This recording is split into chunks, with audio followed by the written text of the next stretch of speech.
광대한 불법 속에는 깊이 생각해 볼 만한 문제가 하나 있습니다.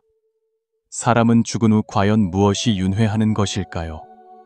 만약 나라고 하는 것이 윤회한다면 그 나란 무엇일까요? 부처님께서는 아함경에서 중생이 집착하는 나는 거울 속의 꽃이나 물 속의 달과 같아 허망하고 실체가 없다고 말씀하셨습니다. 그러나 만약 나가 없다면 무엇이 육도 속을 떠도는 것일까요? 이 문제는 생사의 큰일과 관련될 뿐만 아니라 더 나아가 인류의 가장 근본적인 존재의 수수께끼를 직접 가리키고 있습니다. 능엄경에서 부처님께서는 7곳의 마음에 대해 아난에게 물으시며 그대의 마음은 어디에 있는가? 라고 질문하심으로써 천고의 사색을 불러일으켰습니다. 사람의 본질은 무엇일까요? 생사를 어떻게 보아야 할까요? 생사를 초월하는 방법이 존재할까요? 이러한 문제들은 아마도 오래된 불법의 지혜 속에서 답을 찾을 수 있을 것입니다. 대나무 숲이 고요하고 맑은 새벽, 햇살이 숲 사이로 스며들어 땅 위에 얼룩덜룩한 빛 그림자를 드리웠습니다.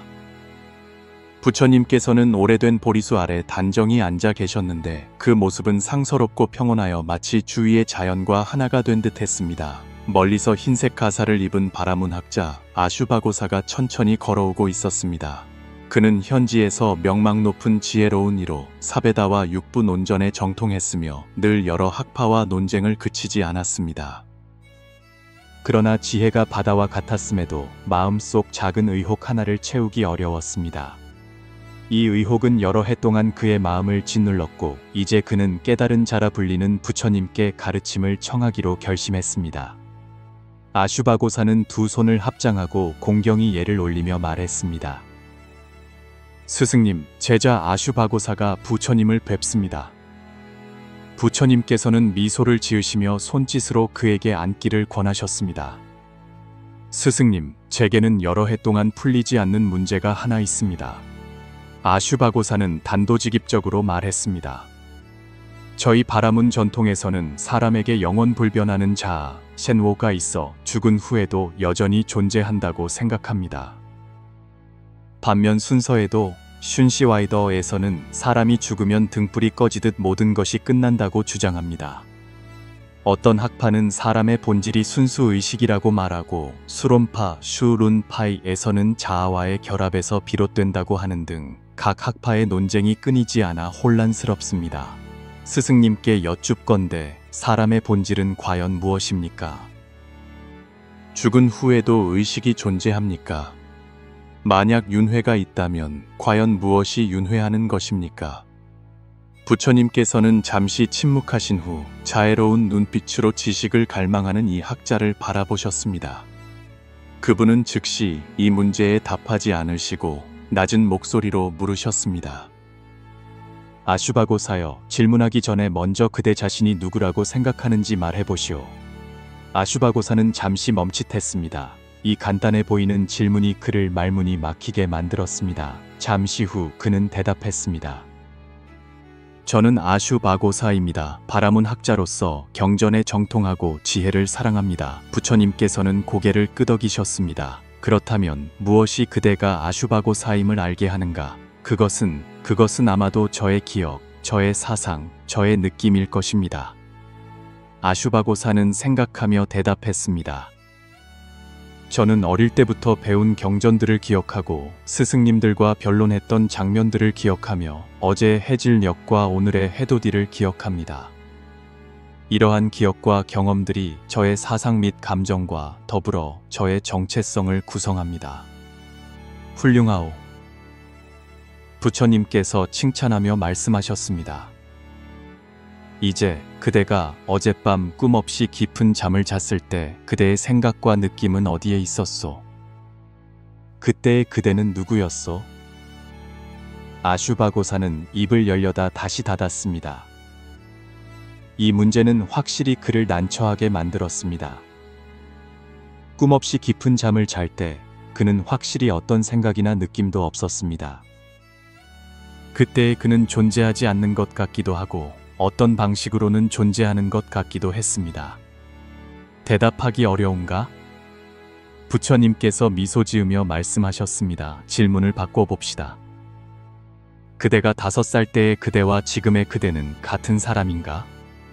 아슈바고사는 잠시 생각한 후 말했습니다.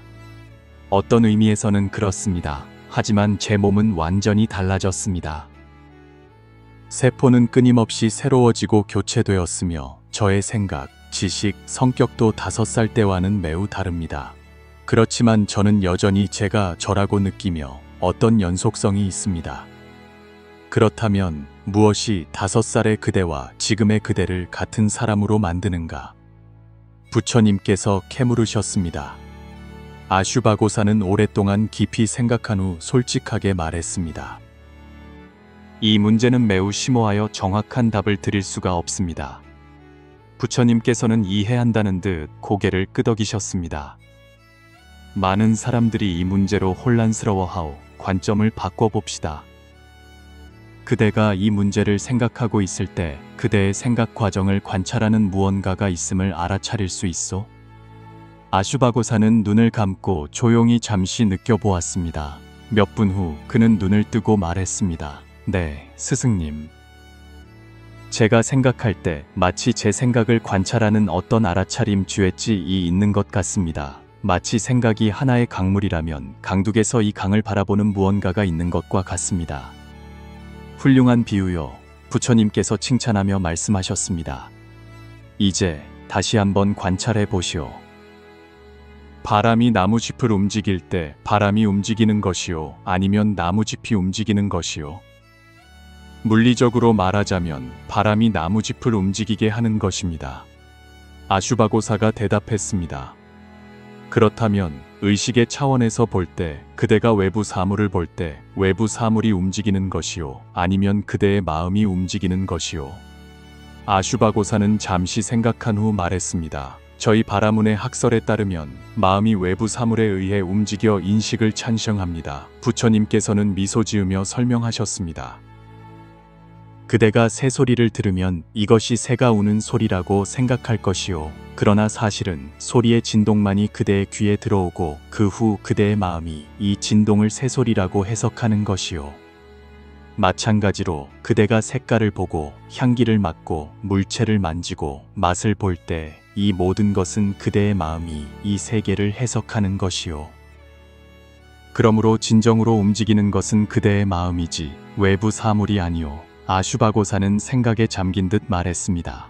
스승님의 뜻은 우리가 소위 나라고 부르는 것이 실제로는 마음의 활동으로 구성된다는 말씀이십니까? 우리는 더 깊이 탐구해 볼 수 있어. 부처님께서 말씀하셨습니다.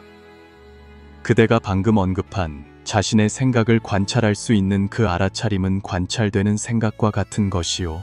아슈바고사는 잠시 생각에 잠긴 후 말했습니다. 아닙니다. 그 알아차림은 마치 조용한 관찰자와 같고 생각은 관찰되는 대상과 같습니다. 생각에는 내용이 있지만 그 생각을 관찰하는 알아차림에는 내용이 없는 것 같고 단지 순수한 알아차림인 것 같습니다. 부처님께서 가볍게 고개를 끄덕이셨습니다. 이제 눈을 감고 그대의 호흡에 집중하여 관찰하되 의도적으로 조절하지 말고 단지 관찰하시오. 아슈바고사는 그대로 했습니다. 몇 분 후 부처님께서 낮은 목소리로 물으셨습니다. 무엇을 알아차렸소? 제 호흡이 때로는 빠르고 때로는 느리며 때로는 깊고 때로는 얕다는 것을 알아차렸습니다. 그리고 제 주의력은 종종 여러 가지 생각들로 인해 흐트러졌습니다. 때로는 어제의 대화를 떠올리고 때로는 내일의 일정을 계획하며 때로는 어떤 문제를 걱정했습니다. 하지만 매번 제가 다른 생각에 빠졌다는 것을 알아차리고 주의력을 다시 호흡으로 가져올 수 있었습니다. 그렇다면 이 모든 것을 알아차리는 것은 누구이며 그대가 다른 생각에 빠졌다는 것을 아는 것은 누구이며 주의력을 다시 가져오는 것은 누구인가? 부처님께서 이어서 물으셨습니다. 아슈바고사는 갑자기 어떤 기묘한 체험을 느끼며 말했습니다. 그것은 어떤 순수한 알아차림입니다. 그것은 제 생각도 아니고 제 느낌도 아니며 이 모든 것을 관찰하는 나입니다. 하지만 이 나는 제가 평소에 생각하는 그 나와는 다른 것 같습니다. 부처님의 눈에 지혜의 빛이 반짝였습니다. 그대는 핵심에 가까워졌소. 이 순수한 알아차림을 불법에서는 마음 기어 액신 화이라고 부르지만 이것은 통상적인 의미의 생각하는 마음이 아니라 더 깊은 차원의 알아차리는 마음이요. 또한 심성, 신싱 또는 불성, 보칭이라고도 부를 수 있어. 이 알아차림은 생겨나지도 없어지지도 않으며 늘어나지도 줄어들지도 않으며 더러워지지도 깨끗해지지도 않으며 오지도 가지도 않소. 아슈바고사의 눈이 지식을 갈망하는 빛으로 반짝였습니다. 이 알아차리는 마음은 제가 평소에 생각하고 느끼는 마음과 어떤 차이가 있습니까? 그것들은 한 가지의 두 측면입니까? 아니면 완전히 다른 두 가지입니까? 부처님께서는 기름 등잔 하나를 들어 등잔을 바라보셨습니다. 등불은 끊임없이 변하며 밝아졌다 어두워졌다 하고 때로는 왼쪽으로 흔들리고 때로는 오른쪽으로 흔들렸지만 빛을 비추는 기능은 시종일관 같았습니다. 마찬가지로 그대의 생각과 감정은 등불처럼 변화무쌍하지만 이러한 변화를 이끌어내는 알아차리는 마음은 빛을 비추는 기능처럼 시종일관 변하지 않소. 부처님께서 계속 말씀하셨습니다. 우리는 이렇게 이해할 수 있어. 우리에게는 두 가지 다른 차원의 마음이 있는데 하나는 표면적이고 변화하는 생각과 감정의 마음으로 마치 바다 표면의 파도처럼 끊임없이 생겨나고 사라지며 변화하오. 다른 하나는 심층적이고 변하지 않는 알아차리는 마음으로 마치 바다 자체의 습성과 같아 항상 존재하오. 파도는 일정하지 않게 일렁이지만 바닷물의 습성은 결코 변하지 않소. 아슈바고사는 어느 정도 깨달은 듯 했지만 여전히 의문이 남았습니다. 그렇다면 죽을 때는 어떻게 됩니까? 이 두 가지 마음 모두 사라집니까? 부처님께서는 잠시 생각에 잠기신 후 말씀하셨습니다. 한 사람이 악몽에서 깨어났을 때를 상상해 보시오. 꿈속의 공포와 고통은 사라졌지만 깨어난 의식은 여전히 존재하오. 죽음과 삶의 관계는 어느 정도 꿈과 깨어있는 상태의 관계와 같소. 표면적인 생각과 감정의 마음은 꿈속의 내용과 같아서 죽음과 함께 흩어져 사라질 것이오. 그러나 심층적인 알아차리는 마음은 꿈을 꾸고 깨어날 수 있는 그 의식과 같아서 꿈이 끝났다고 해서 끝나지 않소. 다만 보통 사람들은 이 심층적인 알아차리는 마음을 알지 못하기 때문에 죽을 때 공포를 느끼는 것이오. 마치 자신이 꿈을 꾸고 있다는 것을 모르는 사람이 악몽 속에서 공포를 느끼는 것과 같소. 아슈바고사는 생각에 잠긴 듯 말했습니다. 스승님의 뜻은 이 심층적인 알아차리는 마음을 인식하면 생사의 공포를 초월할 수 있다는 말씀이십니까? 그뿐만이 아니오. 부처님께서 대답하셨습니다. 이 본래 면목, 벤라이 미엔무를 인식하는 것이 바로 해탈의 시작이오. 고통은 집착에서 비롯되고 집착은 자아에 대한 잘못된 인식에서 비롯되기 때문이오. 그대가 자신이 변화무쌍한 표면적인 마음이 아니라 생겨나지도 없어지지도 않는 심층적인 알아차림이라는 것을 인식하면 집착은 자연히 줄어들고 고통은 자연히 사라질 것이오. 아슈바고사는 생각에 잠겼다가 잠시 후 계속해서 물었습니다. 그렇다면 윤회전생은 실제하는 것입니까? 만약 그렇다면 도대체 무엇이 윤회하는 것입니까? 부처님께서는 직접 대답하지 않으시고 물으셨습니다. 강물이 바다로 흘러 들어갈 때 그것은 여전히 강물이요? 아슈바고사는 생각한 후 대답했습니다. 더 이상 아닙니다. 그것은 이미 바다의 일부가 되어 강물의 독특성을 잃었습니다. 부처님께서 다시 물으셨습니다. 만약 바다에서 물 한 바가지를 떠서 강물의 근원에 붓고 다시 바다로 흐르게 한다면 이것은 같은 물 한 바가지가 윤회하는 것이요. 아슈바고사는 생각하며 말했습니다. 어떤 의미에서는 그렇습니다. 이 물 한 바가지는 확실히 바다에서 강으로 다시 바다로 순환하는 과정을 겪었습니다. 하지만 그 물 한 바가지는 순환 과정에서 이미 변화하여 원래와 완전히 같지는 않습니다. 그것은 새로운 모래와 흙에 섞이고 새로운 환경과 접촉했으며 일부는 증발하고 일부는 응결했을 수도 있습니다. 비록 우리가 그것을 같은 물 한 바가지라고 부르지만 실제로는 이미 원래의 그 물 한 바가지가 아닙니다. 부처님께서 고개를 끄덕이며 말씀하셨습니다. 윤회도 이와 같소. 우리는 늘 나가 윤회한다고 말하지만 실제로는 고정불변하는 나가 윤회하는 것이 아니요. 마치 강물이 바다로 흘러 들어갔다가 다시 바다에서 꺼내지는 것처럼 어떤 연속성은 있지만 이미 같은 물 한 바가지는 아니요. 불법에서는 실체적인 나가 윤회하는 것이 아니라 단지 인연 화합의 현상이 이어지는 것이라고 말하오. 마치 이 기름 등잔이 다른 등잔에 불을 붙일 때 불꽃은 전달되지만 동일한 것은 아니며 새 등잔의 불꽃은 옛 등잔에 의지하여 생겨나지만 이미 옛 등잔의 불꽃은 아닌 것과 같소. 이것이 우리가 말하는 영이성공, 웬키신콩이요. 아슈바고사는 오랫동안 생각에 잠겨 있다가 갑자기 물었습니다. 스승님께서 과거 생의 경험을 기억해내셨다는 말을 들었습니다. 이것은 나라는 존재가 이어지고 있음을 설명하는 것이 아닙니까? 만약 나가 없다면 누가 과거 생을 기억하고 누가 윤회 속에서 이어지는 것입니까? 부처님께서는 온화하게 미소 지으며 말씀하셨습니다. 좋은 질문이요. 나는 한 생각으로 과거 생을 기억할 수 있지만 이것이 영원불변하는 나가 있다는 것을 의미하지는 않소. 마치 오늘 한 사람의 기억이 어제의 일을 포함할 수 있는 것과 같소. 하지만 오늘의 나는 이미 어제의 내가 아니오. 연속적으로 촬영된 영화 화면을 상상해 보시오. 각 프레임은 약간씩 다르지만 이어보면 연속적인 이야기를 형성하오. 우리의 존재도 이와 같아서 매 순간 다르지만 변화가 점진적이기 때문에 연속적으로 이어진다는 착각을 주오. 아슈바고사는 깊은 생각에 잠겼습니다. 스승님의 가르침은 제게 완전히 새로운 가능성을 보여주셨습니다. 우리의 존재는 제가 상상했던 것보다 훨씬 복잡한 것 같습니다. 스승님께서는 혹시 인체 내에 두 가지 다른 차원의 나가 존재하며 하나는 우리가 평소에 인지하는 자아이고 다른 하나는 더욱 심층적이고 본질적인 것이라고 암시하시는 것입니까?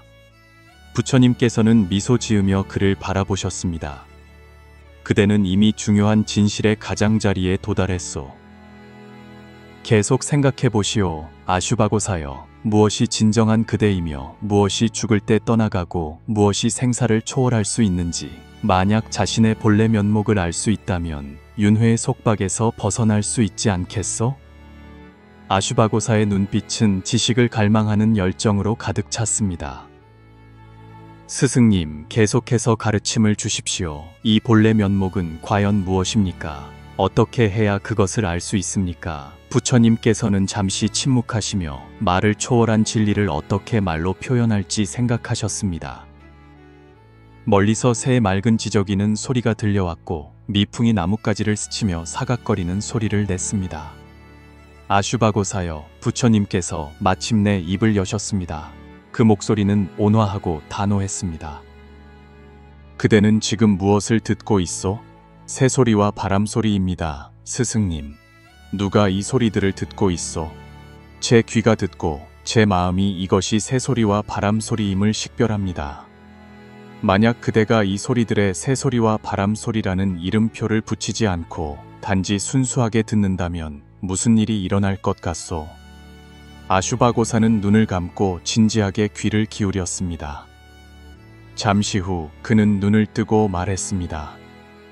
소리는 여전히 존재하지만 이것은 새소리다, 저것은 바람소리다라는 생각은 더 이상 없습니다. 단지 순수한 청각적 경험만이 있습니다. 이러한 개념과 판단이 없는 순수한 알아차림이 바로 내가 말하는 본래 면목의 한 단면이요. 부처님께서 말씀하셨습니다. 그대가 자신을 듣는 자와 들리는 것으로 나누지 않고 세계를 나와 나 아닌 것으로 나누지 않을 때 그대는 진실에 가까워지요. 부처님께서는 떨어진 나무짚 하나를 주어 손바닥에 가볍게 올려놓으셨습니다. 이 나무짚을 보시오. 이것은 어디에서 왔소? 나무에서 떨어졌습니다, 스승님. 그 이전에는 나무는 씨앗에서 자라났고 씨앗은 다른 나무에서 왔으며 이렇게 순환합니다. 나무잎이 독립적으로 존재할 수 있어? 아닙니다. 그것은 햇빛, 수분, 공기, 토양의 양분, 그리고 씨앗, 나무줄기, 가지의 지지가 필요합니다. 부처님께서 고개를 끄덕이셨습니다. 바로 그렇소. 나무잎의 존재는 무수한 조건에 의존하며 독립적인 나무집 자신이란 없소. 마찬가지로 우리 각자의 존재도 무수한 조건에 의존하오. 부모의 유전자, 음식의 영양, 공기의 공급, 햇빛의 따뜻함, 사회의 교육, 그 어떤 것도 독립적으로 존재할 수 없소. 우리가 나가 없다고 말할 때 그것은 우리가 존재하지 않는다는 뜻이 아니라 독립적이고 영원하며 변하지 않는 나가 존재하지 않는다는 뜻이오. 우리는 무수한 인연 화합의 산물이며 끊임없이 변화하고 서로 의존하오. 이것이 불법에서 말하는 영이성공, 유엔키싱콩과 무아우오이오. 아슈바고사는 오랫동안 깊이 생각했습니다. 스승님, 만약 영원한 나가 없다면 수행의 목적은 무엇입니까? 누가 수행하고 누가 해탈을 얻습니까? 부처님께서는 미소 지으며 대답하셨습니다. 마치 배를 저어 강을 건너는 것과 같소. 배는 도구일 뿐이며 저편에 도달한 후에는 내려놓을 수 있소. 마찬가지로 나라는 개념은 생사의 바다를 건너는 도구이지만 결국에는 내려놓아야 하오. 수행이란 바로 이 언나라는 과정을 점차 내려놓는 것이오. 강물을 상상해 보시오. 산에서 흘러내려 평야를 지나 마침내 바다로 흘러두오. 강물은 결코 흐름을 멈추지 않으며 매 순간 새롭지만 연속성을 유지하오. 수행은 이 강물과 같아서 끊임없이 해탈의 바다로 흘러가오. 해탈이란 어떤 나가 무엇인가를 얻는 것이 아니라 허망한 자아를 내려놓고 본래 갖추어진 청정한 심성으로 돌아가는 것이오. 마치 먹구름이 흩어지면 밝은 달이 자연히 나타나는 것과 같소. 달은 항상 거기에 있었지만 단지 먹구름에 가려져 있었을 뿐이오. 아슈바고사는 깨달은 바가 있는 듯 말했습니다. 스승님의 뜻은 수행이란 새로운 것을 창조하는 것이 아니라 본래 존재하는 진실을 드러내는 것이라는 말씀이십니까? 바로 그렇소. 부처님께서 칭찬하며 고개를 끄덕이셨습니다. 중생은 본래 불성을 갖추고 있지만 무명과 망상 때문에 스스로 알지 못하오. 수행이란 바로 미혹의 구름을 걷어내고 본래 면목을 보는 것이오. 하지만 조심해야 하오. 본래 면목이라는 개념조차도 결국에는 내려놓아야 하오. 그렇지 않으면 또 다른 새로운 집착이 될 것이오. 진정한 해탈은 모든 개념을 초월하는 것이며 말로 표현할 수 없고 단지 마음으로 알 수 있을 뿐이오. 두 사람은 잠시 침묵하며 맑은 바람과 햇살을 맞았습니다. 멀리서 사원의 종소리가 맑고 그윽하게 들려왔습니다. 아슈바고사는 문득 한 가지 질문이 떠올랐습니다. 스승님, 만약 모든 것이 인연 화합이며 무상하게 변한다면 도덕은 어떤 의미가 있습니까? 선악과 인과는 어떻게 성립됩니까? 부처님께서는 미소 지으며 말씀하셨습니다. 모든 것이 서로 의존하기 때문에 도덕은 더욱 의미가 있어. 그대의 행동은 다른 사람에게 영향을 미치고 다른 사람의 행동은 그대에게 영향을 미치며 모든 것은 인과관계의 그물 속에서 서로 영향을 주고받소. 선행은 좋은 씨앗을 심는 것과 같아 자연이 좋은 열매를 맺고 악행은 독초를 심는 것과 같아 반드시 괴로운 열매를 맺소. 선을 장려하고 악을 벌하는 심판관이 있는 것이 아니라 행동 자체가 이미 그 결과를 포함하고 있어. 마치 씨앗 속에 이미 미래의 식물이 포함되어 있는 것과 같소. 인과는 운명의 속박이 아니라 해탈의 계단이요. 인과를 이해함으로써 우리는 자신의 행동을 바꾸고 해탈의 씨앗을 심으며 최종적으로 인과의 속박을 초월할 수 있어. 아슈바고사는 깨달은 바가 있는 듯 말했습니다. 스승님, 스승님의 가르침은 제가 이전에 배운 것과 매우 다릅니다. 바라문 전통은 우리에게 제사와 고행을 통해 자신을 정화하고 최종적으로 불아흐만과의 합의를 실현하라고 가르칩니다. 그러나 스승님께서는 해탈이 외적인 의식에 있는 것이 아니라 내면의 깨달음에 있다고 말씀하십니다. 부처님께서 고개를 끄덕이며 말씀하셨습니다. 의식과 고행은 유익한 도구가 될 수 있지만 목적 그 자체는 아니오. 진정한 수행은 자신의 마음을 관찰하고 사물의 참모습을 보는 것이오. 왕이든 천민이든 지혜로운 자든 어리석은 자든 모든 사람은 평등한 깨달음의 잠재력을 가지고 있어. 달을 가리키는 손가락처럼 교법은 단지 달을 가리키는 도구일 뿐 달 그 자체는 아니오. 경전이든 의식이든 선정이든 아니면 내가 지금 말하는 것이든 모두 도구일 뿐이며 목적은 그대가 자신의 본래 면목을 보도록 돕는 것이오. 아슈바고사는 깊이 절을 올렸습니다. 스승님, 이제야 깨달았습니다. 수행이란 새로운 것을 찾는 것이 아니라 본래 있는 것을 알아차리는 것이며 무엇인가가 되는 것이 아니라 자신이 본래 무엇인지를 발견하는 것입니다. 부처님께서는 미소 지으며 고개를 끄덕이셨습니다. 그대는 핵심을 이해했소. 기억하시오. 언어와 개념은 단지 진리를 가리킬 수 있을 뿐 진리 그 자체는 아니오. 최종적으로 그대는 반드시 직접 체험해야만 진정으로 명료하게 알 수 있어. 그렇다면 저는 어떻게 수행을 시작해야 합니까? 아슈바고사가 간절히 물었습니다. 지금 이 순간을 알아차리는 것부터 시작하시오. 부처님께서 말씀하셨습니다. 그대의 호흡에 주의를 기울이고 그대의 생각을 관찰하되 그것들에 이끌려가지 마시오. 나무를 볼 때는 단지 보고 소리를 들을 때는 단지 듣고 생각이 일어날 때는 단지 알아차리시오. 판단을 더하지 말고 이야기에 빠지지 마시오. 동시에 자비와 지혜를 기르시오. 지혜 없는 자비는 맹목으로 이어지고 자비 없는 지혜는 메마르게 둬. 이 둘은 새의 두 날개와 같아서 어느 한쪽이 없으면 날 수 없소. 가장 중요한 것은 열린 마음을 유지하고 어떤 관념에도 집착하지 않는 것이오. 내가 오늘 그대에게 말한 것을 포함해서 말이오. 실천하고 체험하고 증명하는 것, 이것이 진정한 수행의 길이오. 아슈바고사는 다시 한번 깊이 절을 올렸습니다. 스승님의 가르침에 감사드립니다. 스승님의 지혜는 마치 밝은 등불과 같아 제 마음속의 안개를 비춰주셨습니다. 스승님의 지도에 따라 수행하여 언젠가는 생사의 수수께끼를 진정으로 명료하게 알 수 있기를 바랍니다. 부처님께서는 지식을 갈망하는 이 학자를 자애롭게 바라보시며 말씀하셨습니다. 생사의 수수께끼는 먼 곳에 있는 것이 아니라 바로 그대의 마음속에 있어. 지금 이 순간이 바로 그것이며 본래 스스로 갖추어져 있어. 다음 생을 기다릴 필요 없이 지금 이 순간을 살고 지금 이 순간을 알아차리면 해탈 또한 지금 이 순간에 있어. 햇살이 비스듬히 두 사람에게 비춰 긴 그림자를 드리웠습니다. 나무십 하나가 나무에서 떨어져 소리 없이 아슈바고사의 어깨에 내려앉았습니다. 그는 가볍게 그 나무짚을 집어들고 그것의 질감, 색깔, 모양을 느끼며 마치 처음으로 나무짚을 제대로 보는 듯 했습니다. 그 순간 아슈바고사는 언어를 초월한 어떤 이해에 도달한 듯 했습니다. 그것은 지식의 축적이 아니라 마음의 열림이었고 개념의 파악이 아니라 직접적인 체험이었습니다.